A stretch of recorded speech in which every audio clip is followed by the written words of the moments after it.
Oh my goodness. Welcome, guys. Welcome to the podcast and welcome to the Developing Life community. It is our mission to connect with each and every one of you to help elevate your entrepreneurial journey with human-centered innovation and sustainable growth strategies. Happy Women's History Month. We are kicking off Women's History Month with an amazing guest, Anneli Hansson. She is a brand strategist based out of Stockholm, Sweden, with over 20 years of experience in brand strategy, design thinking. Her experience comes from working with a wide range of brands like Coca-Cola, Levi, Polaroid, John Deere. She also has the experience of being a chief brand officer and chief marketing officer at, you're going to have to help me pronounce this, Annalise, I do not butcher this name. Lantmännen, yeah, it's right. Mannen, which is a multi-billion-dollar company in Northern Europe, the leader in agriculture, machinery, bioenergy, and food products. Welcome to the show. I am so excited to hear what you have to say about enacting your strategy and actually putting it to work and putting it in motion. I have my notebook. I'm ready to go and jot down everything that you're going to share with us today. I hope everybody is ready and excited. And Heather, floor is yours. Thanks, Drew. Welcome, Anneli. I am so thrilled to have you as our first guest, kicking off Women's History Month. Our whole month is our women speakers. So we are really focused on female leadership. So happy to have you here, Anneli. Oh, thank you so much, Heather Crank. I'm so honored to be here and to be your first guest. Yeah, amazing. Thank you. So that was an incredible introduction, and I'd like to just jump right into the Q&A questions that we have for you. One thing I'd really like to focus on today is you work as a brand strategist. I know you're kind of straddling a lot of other areas at the same time, but one area that I think a lot of people get stuck in is the execution part of brand strategy. So I'd like to open this up with a couple questions around that. Is that okay? Absolutely. Okay. So my first question, and what I'm really curious about, are challenges that people experience in executing their brand strategy. Do you feel like strategic thinking is more important than creative thinking? And do you think they're equally important? And where do people get stuck between creative thinking, brand strategy, and execution? Okay, it's a really big question. I could spend like 2 hours just talking about that.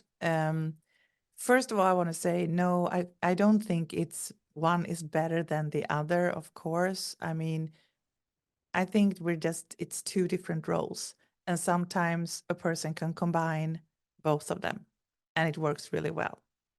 So we have the strategic thinking, the brand strategy first, and then it's nothing. It's just a document if you don't do anything with it and if you don't execute. So, of course, it's extremely important that you do that. So, I think what the challenge here is when it's not the same people doing it.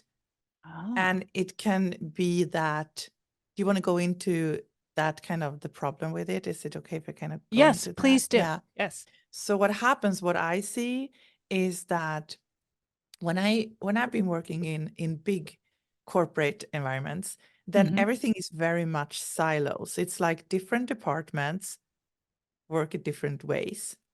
Most people who work at the marketing department, which is actually, at least from my experience, the CMO almost always have the biggest budget.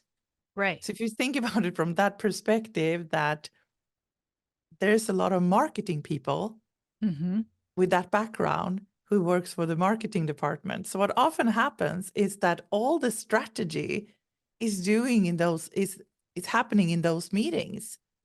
And then way too late, you invite the creative people who will actually find the solution to the problem you defined. And when they're not part of the discussions from start, then it's already getting to become a problem before you almost get started, mostly because of miscommunication. It could also be a lot about egos, you know, Yeah. And so I think when I've been working in smaller companies or had my own studio, that I always invited the creative team from start, especially when I worked with the graphic designer and we did Hmm. brand strategy. That Hmm. person was with from day one, from the Oh, wow. first meeting. That's how you go from a really good strategy Hmm. into a really good execution. So the problem is when the creatives comes in way too late. Oh, I love that. That's super smart. Super, super smart. It's also, as a creative person, really nice to to be considered that way. It's beautiful when you bring everybody to the table. And I agree with you. I think you get way better solutions. If you could give two pieces of advice for somebody who, let's say they take you up on bringing the creative person in, two pieces of advice on steps to take in integrating the creative with the execution. Yeah, I mean, I do think that it always start with the strategy first. But with that said, and this is why my big mission Hmm. is to help creatives learn how to build brands. And when I say build brands, I don't want to call it brand strategy in a way, because for me, brand strategy is a combination of marketing and branding, and I even include design thinking. So building brands is the big plan, the big Hmm. overall plan for how to grow the brand. So what's important, that is that you start from, for me at least, you start from the inside, because a vision, for example, is what will happen far away in the future, and you're not changing the vision. But the vision is not just important for creative people, it's extremely important for people who maybe want to work for a company, because you want to know where the company is heading. You want to be part of something bigger. So the mission and the vision is really important for people. It's also important for other stakeholders. Right. So that's why it's important to start there and start with, like, what kind of responsibility do we want to take as a company?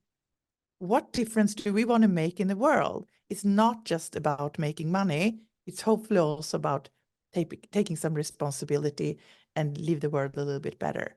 So we need to start there somewhere, because this also helps people who will execute on ideas, because now we have something that talks to people's heart. Right. So here's the source, like here's the secret sauce to all the Hmm. story almost. Hmm. So it comes from the purpose story, comes from the founder story.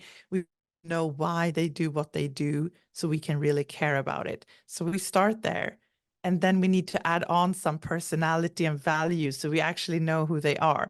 And I always tell people, think about it a little bit like, when we were younger, like teenagers, Heather, Hmm. like exploring and trying different styles and showing up different ways, because we didn't really knew who we were, maybe like we didn't find ourselves yet. So we have to experiment a little bit.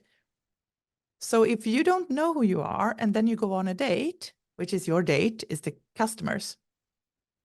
And the customer starts to ask a lot of things about you, and they want you to become who they want you to be.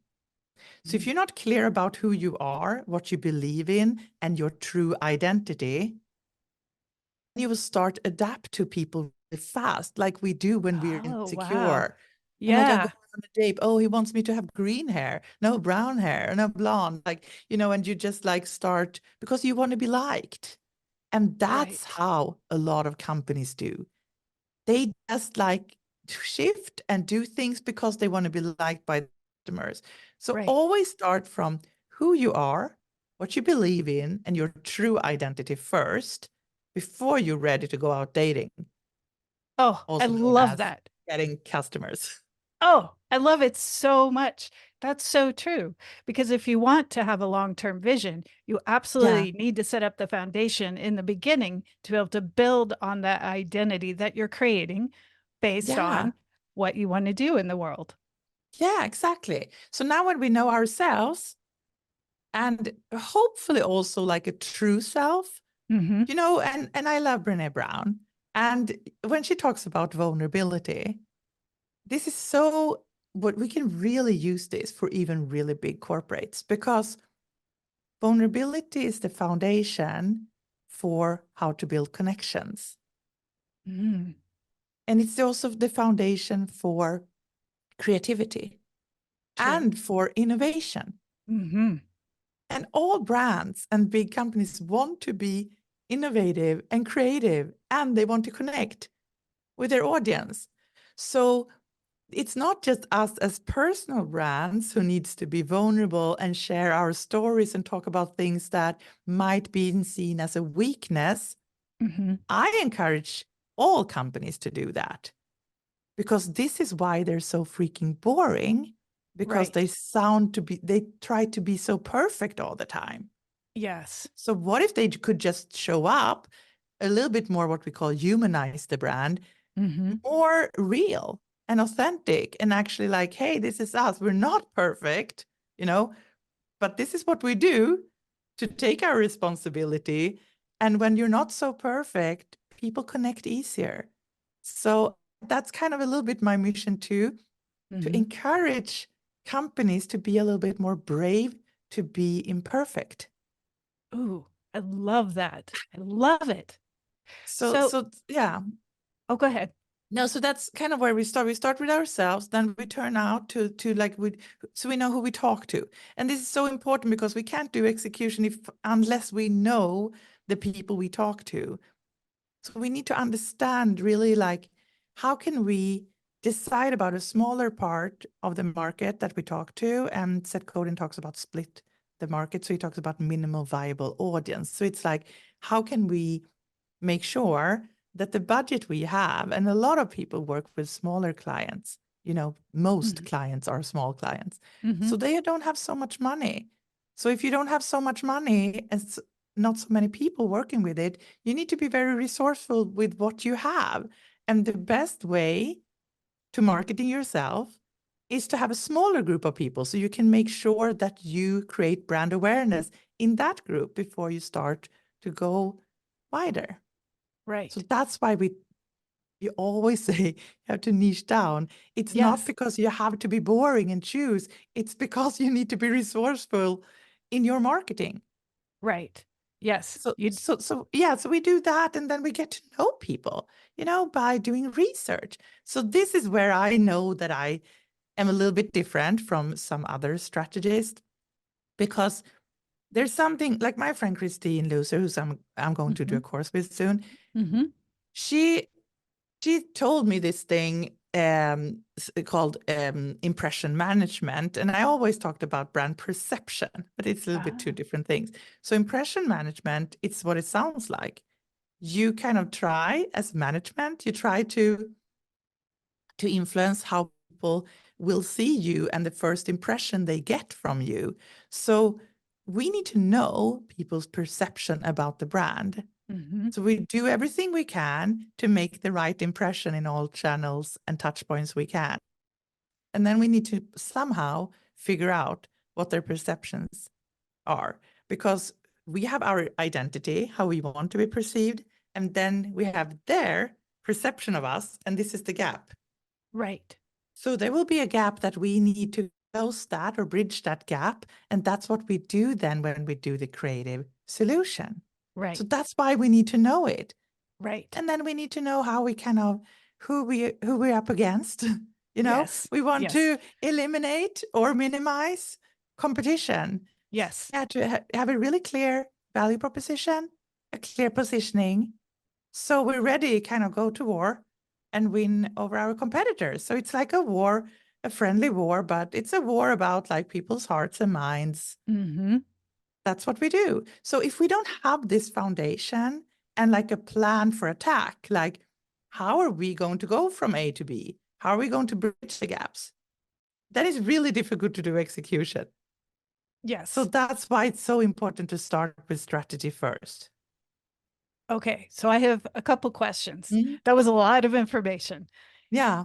If you are beginning to tell your story and decide who you want to date, and you don't Mhm. want to date everybody, and you want to be selective, um, are there certain types of stories that you tell, and are the stories different at different places in the strategy? For me, the stories is not like in the strategy. As like everything I just told you now, it's the strategy for me. It's a platform for the brand, and then it's the Mhm. strategy how we're going to go from A to B. So that's the Right. strategy. But after that, that's when the execution will come out as brand identity design, Mhm. websites, Mhm. advertising, storytelling, a lot of different things. So then we can choose in the storytelling, like, okay, so what kind of stories do we want to tell to what kind of people? Because it could be one story for journalists, for example, could be one story for customers, Mhm. could be another story for other stakeholders. Mhm. Like if you want investors, they always want to hear the story about the founder and Right. the vision, like where you're going. They don't care so Yes. much about the now. They want to know where you're going. Do we believe in this person? Yes. Yes. I think that's super important to be able to have that connection. And Mhm. it's sort of like on the hero's journey where you're rooting for the person to overcome the obstacle and become this amazing, successful entity. Mhm. And I think we always root for those people. That's what we're interested in. We're not Yeah. interested in perfect. We're interested in the struggle, like you were saying Mhm. earlier. Yeah. So if you're a brand and you're looking to become more vulnerable or more authentic, what advice would you give? I would give the same advice as a personal brand. Get to know yourself. So, how do you know that? How do you get to know a company? Because you can't, if there are 500 people, you can't get to know everyone, but you can get to know the culture. Mm-hmm. So, what I do, especially when I work with bigger clients, is that you need to spend at least, I would say like 50% of my time at least is spent with the people in the company. Because a lot of people forget about that. They just think it's about the customer and Mm-hmm. things for them. Right. But for a lot of companies, especially business to business, it's actually about finding the right people who will work for the company too. That's also why we build a brand. So you have to spend a lot of time with people to Mm-hmm. really understand the culture. And the culture is nothing that you can't just change. The culture is also set by the leadership. So Right. everything comes back. That's why the CEO always have to be the one that owns the brand strategy and to R- understand how important it is to build a brand and the culture. Because if they're really bad leadership, Right. culture will be bad, the brand Yes. will be bad. Yes. That is very true. Toxic workplace culture is a big thing, and it's a Hmm. real thing. It is. It is. So, you're also a one-on-one coach, and you have a boot camp, and you're someone who has a lot of experience working with some of the biggest brands in the world. If you had to sum everything all up, what is the biggest piece of advice you have to offer business owners seeking to level up their brand strategies? Business owners or creatives? Business owners. Business owners. Yeah.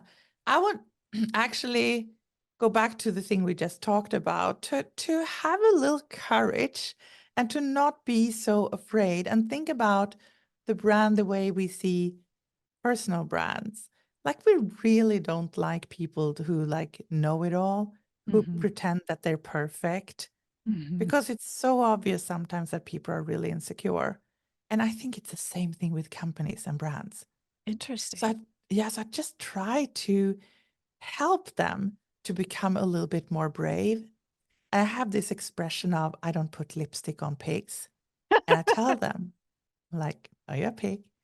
I don't put lipstick on pigs. And then we laugh. But it's not just entirely a joke. It's actually a little bit truth because I think you do first and then you talk about it. Especially because I have been very focused on sustainability. It's really important that you actually do the work first Mm-hmm. and then you talk about it, because you need to live the brand. We talk about walk the talk. It's Right. really important. So I tell them that, instead of trying to be perfect, I don't want you to use any people who work for you or any creative people to help you greenwash or purpose wash. That's not what I'm doing. So I want to make sure that I know that you're doing the work that we're actually going to communicate first. So honesty, transparency, and being very honest about where you're at on your journey. I Mm-hmm. think it's much better to say, we really suck at this and this and this, but we take responsibility for that. And here's the plan of action that we're doing right now. And if you talk like that, it's like normal people. People will much more connect to that brand. Right. So Agreed. I'm kind of yeah, I'm not owned by anyone. I'm kind of fearless when it comes to things like that. Mm-hmm. And I just encourage them to find their true self and their culture and to tell their real stories so they could be human, imperfect, and connect with people on a real deeper level. Oh, That's what that's I do. it's beautiful, Anneli. I love that so much. Um, Two questions. Mm, One, can you define what greenwashing is for people who might not know? And then the second question is, what drew you to mm. working in sustainability in the first place? Yeah. I mean, greenwashing for me, I also call purpose washing. It's when you don't really do something and you just kind of pretend that you're doing good, or you choose something that is actually not that important. Like if you have a really big negative impact somehow, that's Mhm. what you need to take responsibility for, not do some little thing, that looks good, kind of a gimmick, and then you talk about that in your advertising. Right. It's like Coca-Cola, for example, like they're doing so, I mean, they have a crap product. Like just, if they really want to do something, stop selling Coca-Cola. It's like poison. So they can do it everything they want, and I still will feel it's a greenwash. Right. So it's basically you're doing something that is harmful in some way, but you're acting like you're a great green product or you're healthy. It's the Yeah. opposite. Right. Yeah, I mean, I was in a project. I'm not proud of this, and I can't tell who they are because they will sue me. But it was a big, big, big company, and they're selling food. So they have plastic bags. And we did a big project where they raised the price for plastic bags because we have this tax in Europe for plastic bags. So they Hmm. raised the price. So then they were like, okay, so then we can give, there were a lot of people, a lot of money, like $1 million or something in a project. And I was Hmm. responsible for that project for 9 months. Hmm. So we got all this money. We found really good projects that were really good, sustainable projects that got this money. But I didn't feel good about that because I was thinking all the time, why the hell do they still sell plastic bags? Hmm. Just Yeah. stop doing it. Yep. That's greenwashing for me. To Okay. like, okay, let's raise the price a little bit, continue to sell them. They still sell as much. And then you take the money and give it somewhere so it's going to look good. Hmm. And Right. I was kind of in the middle of the project. I was really loyal. But now after, I'm like, okay, I'm not doing that again. Wow. Wow. That's commitment. That's impressive. Annalia, I know a lot of people would just take the money and turn a blind eye. So that's really, really, really impressive. Mhm. So just to go back, so what drew Yeah. you to sustainability? I know where you live, Mhm. it's kind of Yeah. it's more common than in the United States. I would love to hear your story. Okay. So I'm born out at an island with just 500 people. So it's a bridge, but it's still an island. And it was 30 people in my school when I was a kid. So I feel I was almost like the Amish people. I'm not saying it as a joke, but it's like Yeah. I didn't know anything else. My dad was like hunting, it was like fishing. We lived a very like life, you know, in nature and with nature. And it was just really important for me my entire life. And my aunt and uncle, they were farmers. So when I got the opportunity 2010, 11, Mm-hmm. I was really into, when Simon Sinek, his book, Start With Why, I think it came out 2010, something like that. And I was like, oh my God, this is what I've always been talking about with mission. Like, this is my thing. Mm-hmm. And then I got the opportunity to work for this big company called Lantmännen in Sweden, which is owned by Swedish farmers. I'm like, oh my God, back to my roots, back to the roots. And they were really, really focused on sustainability. So it was Mm-hmm. such an amazing time because almost for 5 years, I got to really like sit next to the sustainability department. And I was not just doing all the strategy and all the marketing and branding and everything. I was also part of the discussions of the sustainability report, how we're going to tell, the stories about sustainability, how we develop products in a more sustainable way. So I learned a lot. And it was just like, after this, how can I ever go back and do something else? Right. That's when I started thinking about the pig with the lipstick. And I'm like, that doesn't work for me. I don't put lipstick on pigs. So after that, I decided this is going to be what I want to help brands do. I felt like a little bit like even dirty, like working with advertising and marketing. I'm like, it doesn't feel good. Maybe I should do something else. Maybe I should become a teacher instead. So I was Mm-hmm. really into maybe becoming a teacher instead, like my sister. Mm-hmm. But then I was like, if I can use my powers for good, that could actually be a really good thing. Mm-hmm. So that's how I started my focus on sustainability. And now I got to teach about it and I became a teacher too. So it's kind of interesting. That's how it started. And can you tell everybody where you're teaching right now while we're on this topic? Yes, I'm teaching brand strategy. So basically, what I didn't realize when I started to teach brand strategy was that a lot of designers and creatives don't have a marketing strategy background. And that's my background. So when I can teach brand strategy from a perspective, which 80% of my frameworks and what I teach is marketing strategy. So basically, you get like an education in branding and marketing strategy and design thinking, because that's how I combine everything. So that is Mm-hmm. what I teach, with a focus on creatives, because I want every creative to have a seat at the C-suite table. So Love that's the that. executive table. And the reason why you want to be there, it's because that's when all the big decisions is made. Like, you don't want to be the order taker just doing the things. You want to be there and actually use your amazing creative mind and ideas and solve the really big problems. So it's like my big mission to have at least one creative at every executive table. Oh, I love that so much, Anneli. It's so wonderful to be included like that and not just be an order taker. Um, okay, so I'm going to shift gears just a little Mhm, bit. mhm. This is Women's History Month, and all of our guests this month are females. And I was wondering if you find that there are specific challenges female strategists face in the workplace and in leadership roles, and what you perceive as being different in the different roles. Mm. I I think it's been, I mean, and I live in Sweden, so we need to remember that it's like the Right. most equal country in the world, probably, you know. So I would, it's so difficult when I get questions like this, because I'm a blonde woman living in a country where I have nothing to complain about.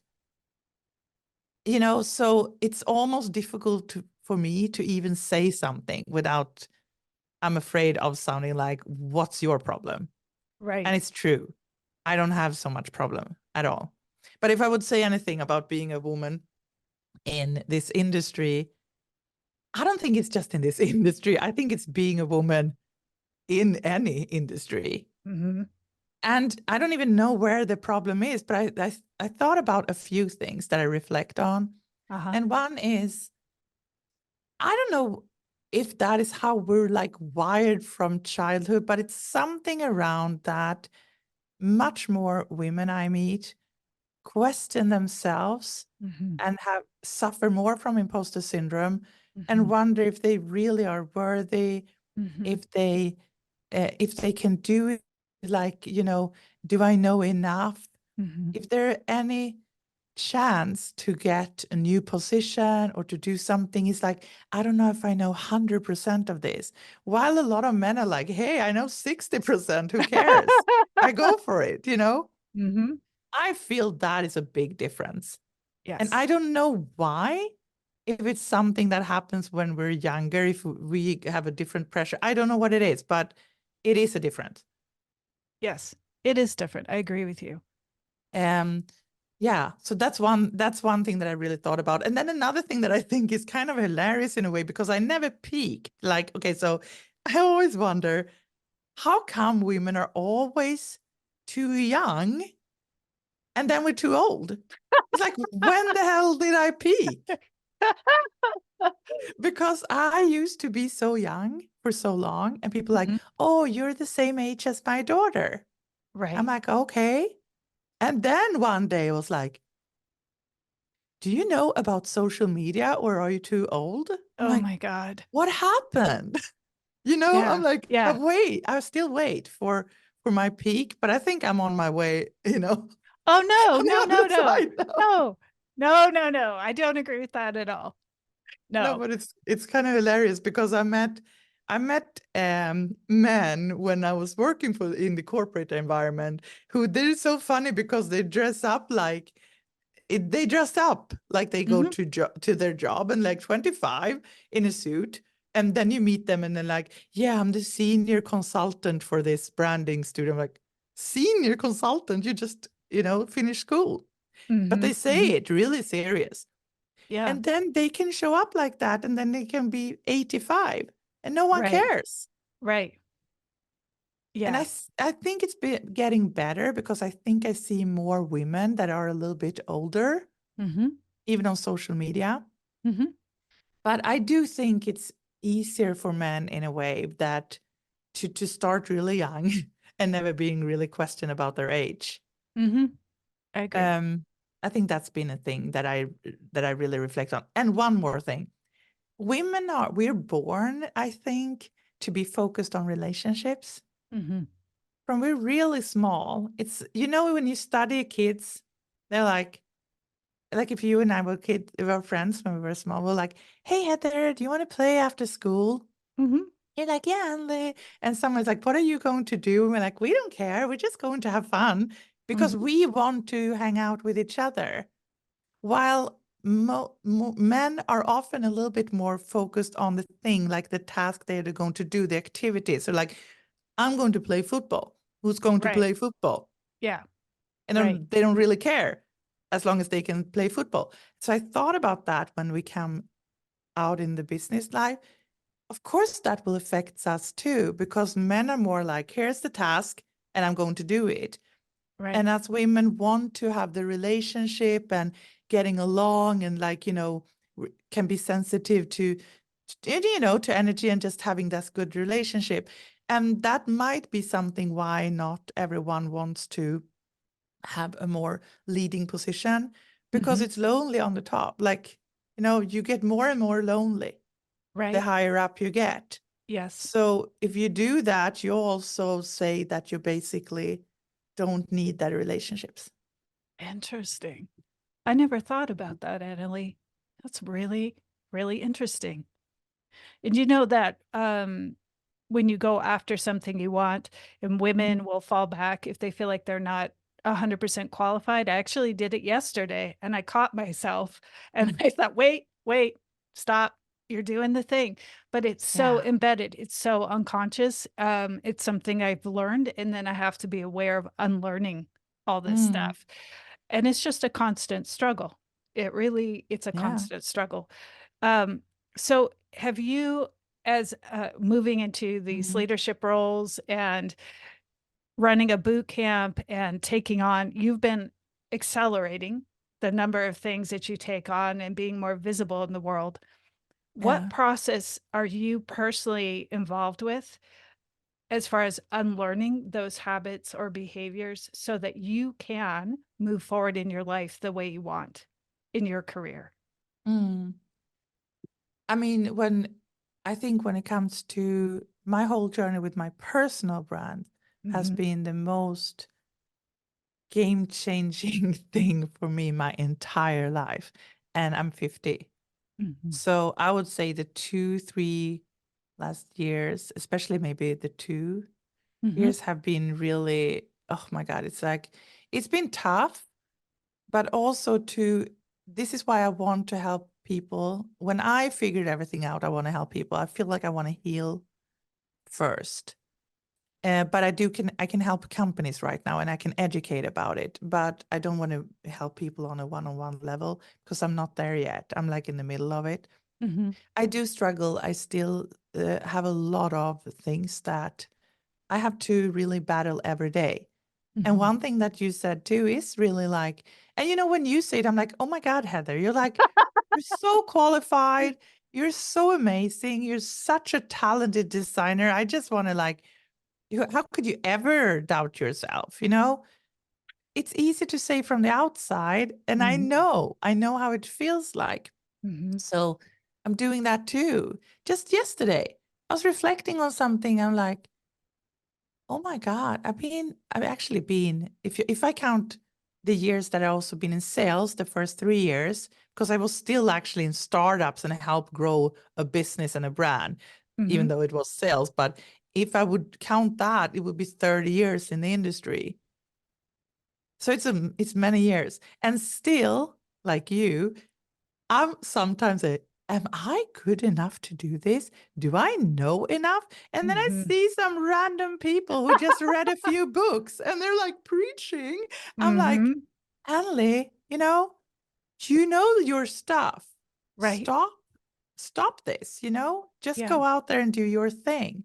So I think but for me, it's important to talk about it too, because I think a lot of people think she has everything figured out, she's Mhm, that age, mhm, things are going well, and mhm, they're going well.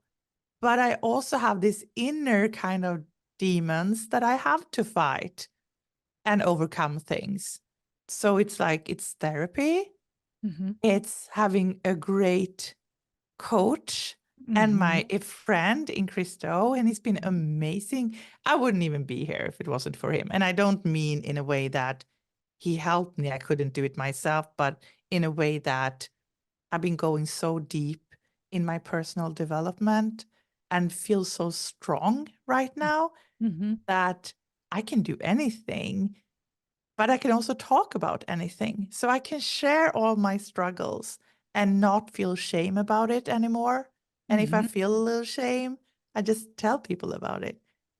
It's amazing to come to a place like that. I never thought I was going to be so brave that I could talk about things like that in front of people. And you have no idea how many people reaching out to me, especially really high executive managers, like leader level, um, authors, people who are really successful. mhm, They are the ones reaching out to me and say, "Oh, I wish I had the guts to do that, to share things that you do on social media." They're really impressed. The people who are more insecure, they're like, "Don't do it, you ruin your business." But I'm like, relax. I don't. I don't. Oh my God, Anneli. Okay.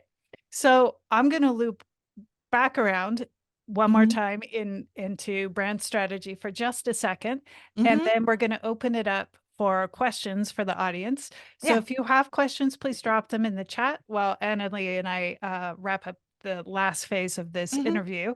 Mhm. So a few years ago, for those people who don't know this about you, Mhm. you had never worked in the United States. You were looking to grow and be comfortable with being in the spotlight more and move into teaching, and more into teaching and less into being a brand strategist, even though the teaching is brand strategy. Can you talk about how you made that change? I think a lot of people get stuck in, I've done this for so long, I've been so involved. Is it too late for me to change or to grow? Can I do more? And I know for you, you had your own specific struggles around this. So I would love for you to talk about this. How I started to teach. Is that what you mean? Yes. Mm. Or Uh, what made you yeah. think that you could do more and you didn't Mhm. have to stay where you were at? Okay.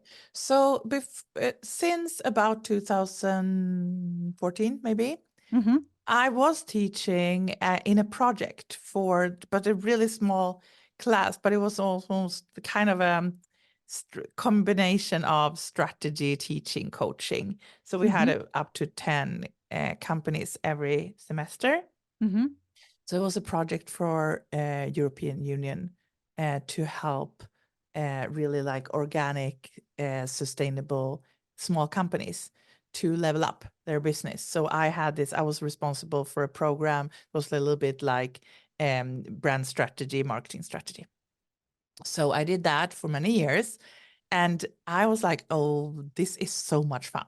It's so much fun to teach. But I also love doing client work. I didn't think about it so much.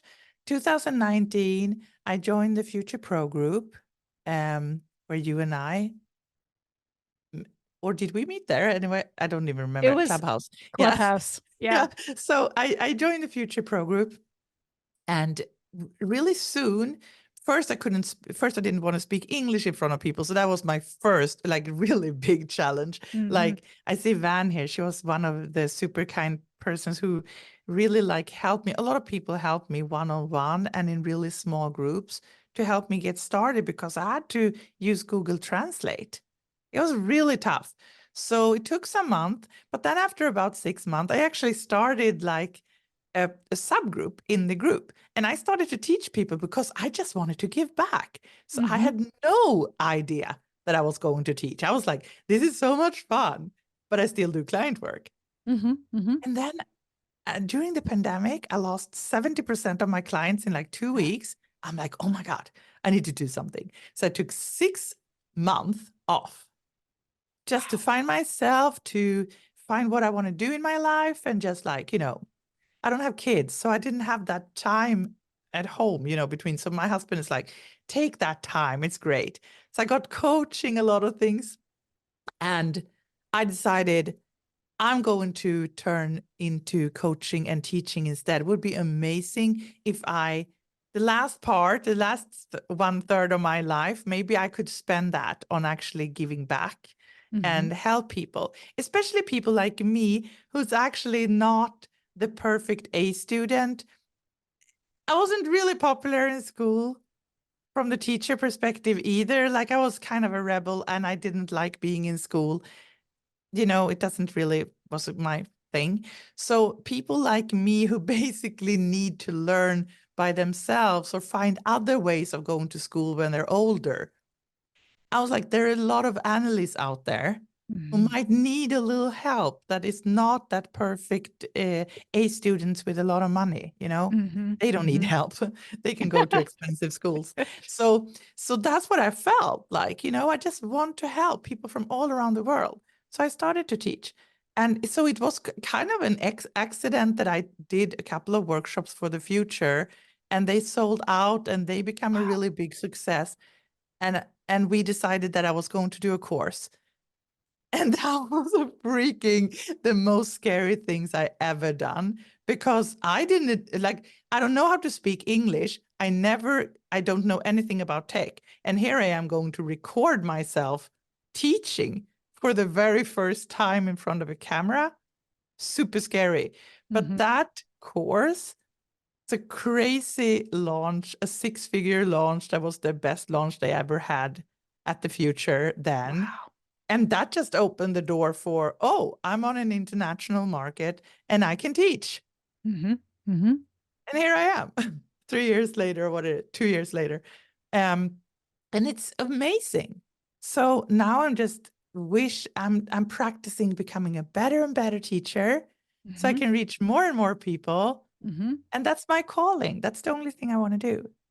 So back to the client work is like, I do a little client work to keep myself updated. I don't have to do so much because I'm actually bringing in client in my teaching all the time. And that's my unique teaching style. So I see myself as a street strategist, and a street strategist is not an academic.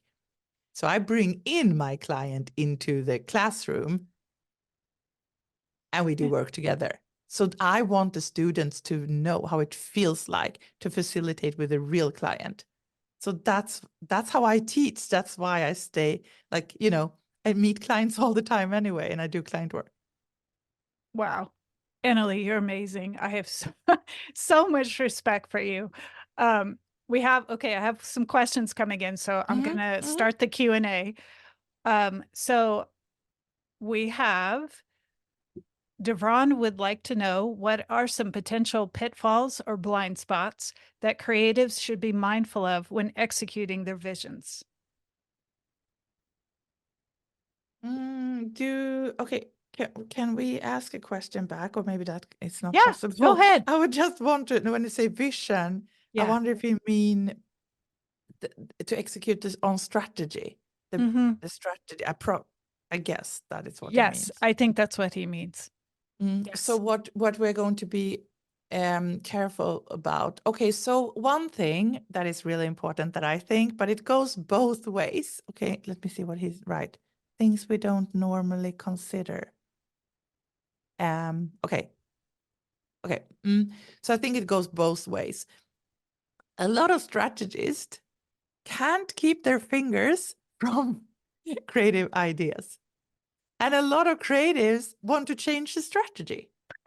Like, no, don't. Okay. So we need to, like we do a web, it's easier to think about it like when you do a website, you know exactly when you kind of need to have a scope of work. And you know what happens every time. The client just want more and more and more and more. It's like at one point you need to be like, stop. Like, are we deciding about these things now? We make a decision and then we continue. We can't go, you're not allowed to go back again and change things. Like, you come to a point where you need to make a decision and then you continue. Right. It's the same thing with the brand strategy. Like, you need to decide about those things because you do research and you go really deep in facilitation with the client, and then you make a decision. And the decision for positioning, for example, it's not the rest of the world. It might even change in a year because position is here and now. Yes. Yeah. So when we decided that, the creatives need to be aware that we have now, our job is to take this strategy that's here. There's a problem, there's some insights that we actually have, and we are going to solve this. So we are going to do the how to solve the problem. And the strategists are saying, this is the problem to solve. Right. So the strategist sends a brief to the creative agency. The creative agency sends a brief back called creative brief. This is where people get lost. So when strategists start to send creative briefs to the creative, they already have a problem. So they need to realize they are defining the problem and the insights, sending it to creative team. They're sending back, this is how we're going to solve it. But make sure you're actually solving the right problem. Right. And not coming up with your own thing when the ego kicks in and you want to do something you can get an award for, or something you think look great or is fun yourself. Is like, no. We have a job to do here. We have a problem to solve. Yes. So that's the most common thing, is to ignore the brief. Yes. And to let your ego go wild. Yes, I agree. And then he also asks, what advice do you have in terms of maintaining confidence and being willing to readjust for creatives who envision something, plan, execute, and still fail? So how do you keep your confidence going even if you're failing? I don't think there's a failing. I don't understand that failing. What does that mean to fail? I don't understand. I mean, I'm serious. What is the failing? Because if we do things and we try out things, I always test it. So you can't fail. Interesting. I just see it as a prototype. I prototype an idea, I test it. There's no judgment in that. If it works or not, then you just do another thing. It has nothing to do with you. It's just an idea. Right. Oh, you just nailed that. The judgment that comes when you don't execute in the way that you think you should be executing. You're right. 100% right. Take yourself out of the equation. Agreed. Yeah. Let's see. And then we have Lisa says, I'm in my 50s. The zero shits I give, as I call them, the given years. There's quite a lot of talk in Europe about naming and shaming, greenwashing and purpose, hypocritical businesses. I hear it from people my age with little to lose as we're so independent. What are your thoughts on this as an effective way to move or dial or move the dial for ethnically questionable, that's a mouthful, Yeah. behavior? Okay. I always think it's difficult when I get a question like this, especially Yes. when I don't see people, because I can't like see if I say something, I can see someone is nodding, even if they can't talk, you can see like they're nodding, like, okay, I'm on my right track. Also, I kind of like to ask a couple of questions back. So I actually make sure that I'm answering the right question. But okay. Yeah, so I think what she means, and my reflection on this is, first, I was like, maybe it's really good to call people out and to be super honest and to do that. But then I realized I don't think it's my style, because you also need to, at some point, you need to make a decision if you want to be that person judging other people. And I don't want that. Like I really don't. So what I'm trying to do instead is like, I have a list of people that I would never work with. And it's basically the same list as I was 20. My first job as a PR agency, we got to write a list. We're not working with this. It was totally okay. I had a lot of things on my list that I didn't want to work with, and they respected that. So I have a lot of things that I don't want to work with. But then I have companies that I actually think I can do and help in ways. So instead of just saying that, I mean, if Coca-Cola called me and they said, we don't want to sell Coca-Cola anymore, which would never happen, but if they would, I would be happy to help them with a project, how to take their brand into a product that is actually healthy for people. I wouldn't say no because it's Coca-Cola. I love IKEA, for example, and I have some discussions with some friends about that. It doesn't like fast, like interior design, but I happen to know a lot about IKEA sustainability work too. But I think for me, it's more about finding the opportunity to see something that I can help change, go in and maybe do a project to nudge a new behavior or to change something. For IKEA, for example, I was there having lunch. I'm like, okay, they're really bad at nudging people in a vegetarian direction for food, like for lunch. I took a couple of pictures. My husband's like, what are you doing now? I'm like, just taking some pictures. He's like, are you going to reach out to IKEA? I'm like, you bet. You bet I am. Because then I can reach out to them and I can say, I have an idea how you can nudge a behavior when you sell your food, because I happen to know that you want to sell more vegetarian food. Let's do a project together. That's how I think. That's how I want to approach things. Then I can bring in, students, and we can do a fun project instead of like just like naming people and calling them out and just complaining and judging without doing anything. It's not my style. Thank you. Lisa, I hope that answers your question. If you have more questions, drop it in the chat, unless you're muted. Thank you. Thank you, Lisa. Thank you. I've got a question here from our friend Brian. Hi, And Brian. hi, Brian. With the quite accomplished career, where would you like to be in 10 years? And what would you like to be your next big accomplishment? Wow. I love that question. My next big accomplishment is still, which I've been saying for a couple of years now, and it hasn't happened yet. I am going to do a keynote presentation one day at Adobe Max. Woo. That is one of my goals. I also have a goal of teaching 1 million creatives brand strategy.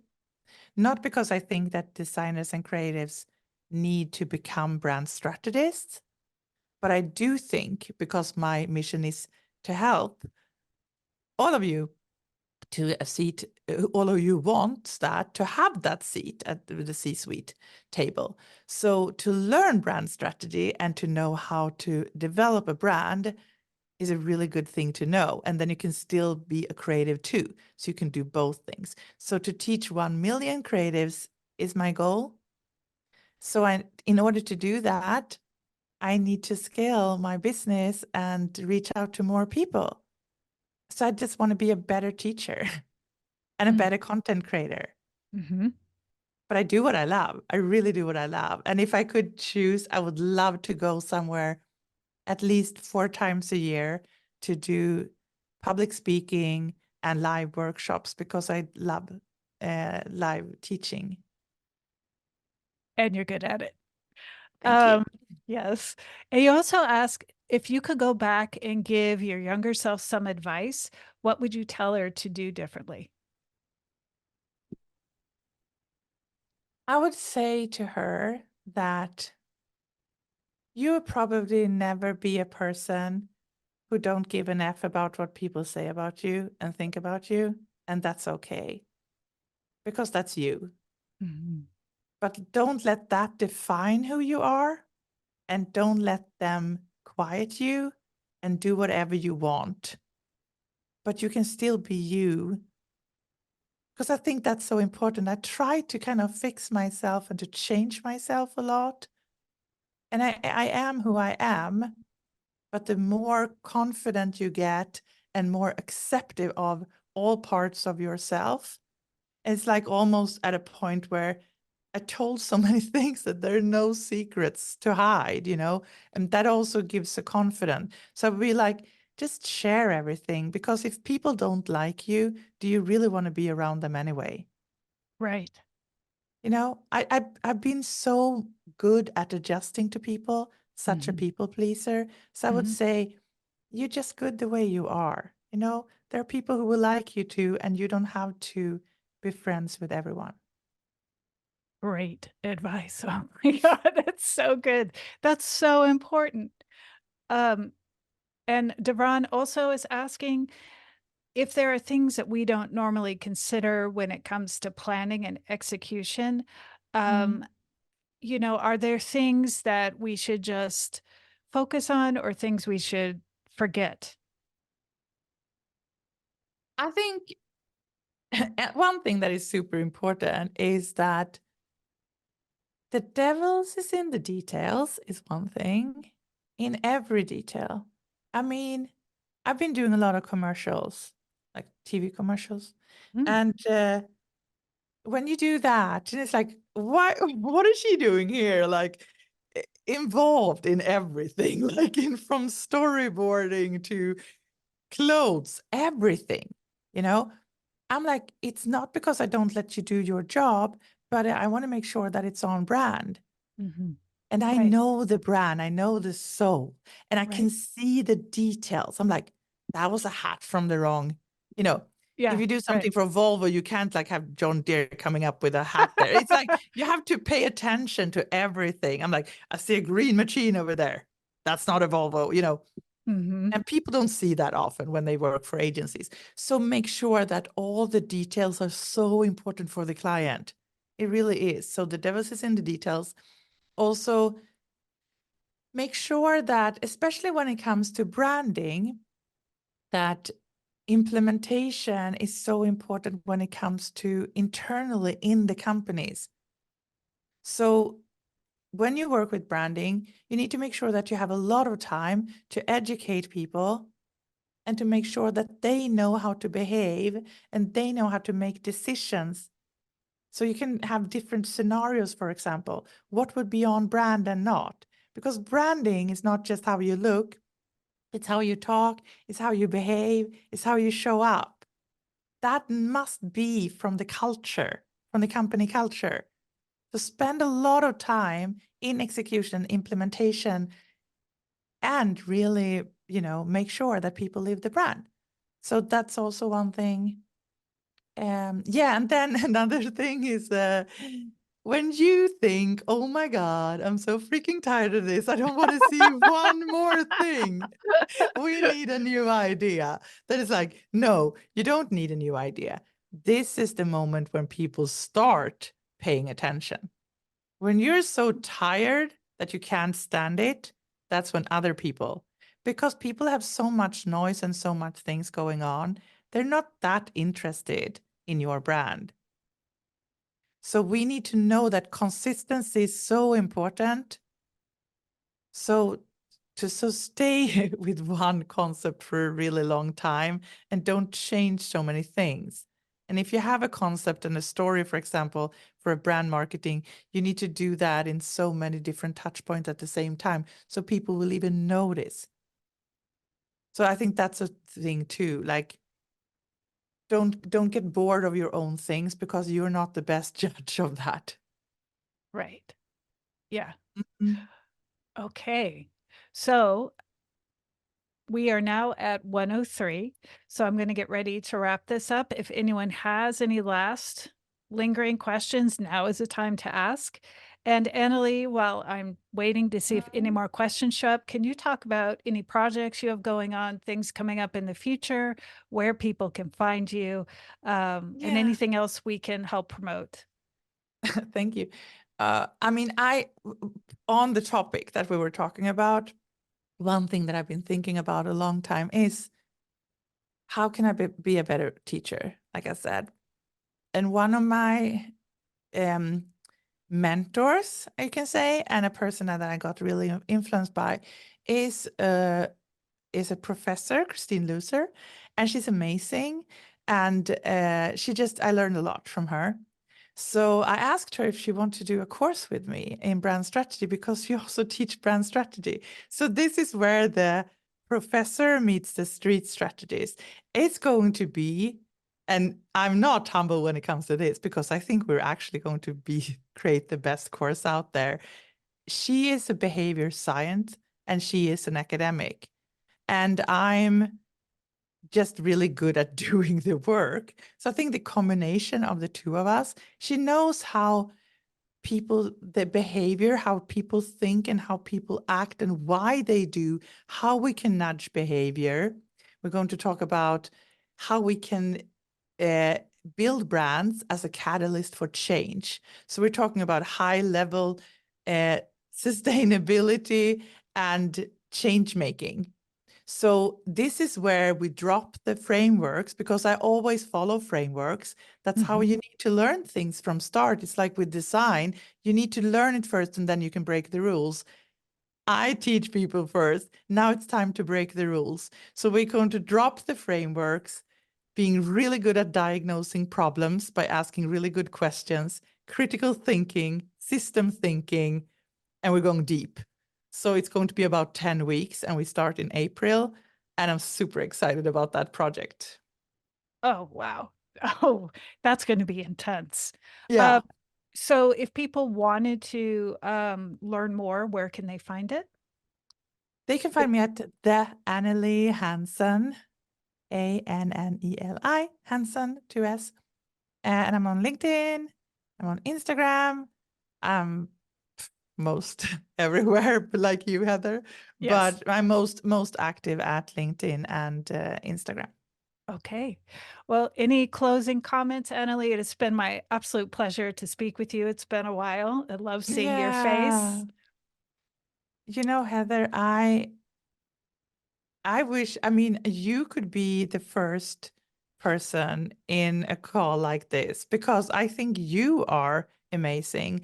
And I really want to acknowledge that we have known each other for a couple of years and we talked about my journey now, but I want to do a call about your journey because to see you, I mean, I know how extremely talented you are and how much you really invested in helping other people, conferences and other things, connecting people. But to see you really finding your voice and being more visible and do things like this and workshops and stuff, it's such a pleasure to see your growth. So yeah, that's my closing thoughts. At a crank, Jeez. you are my idol. Oh my God. Thank you, Anneli. All right, everybody. Well, a huge warm thank you to Anneli for joining us for this hour podcast. Please reach out to her for her upcoming courses in April. And if you would like to know more about strategy, if you would like to know more about going deep and breaking the rules, if you're a strategist that's looking to move to the next phase of your career, please check out Anneli's new class. Thank you so much for everybody and have a wonderful week. Thank you, Anneli. Oh, thank you everyone being here. See so many familiar faces. Mhm. Bye, everybody. Bye. Bye.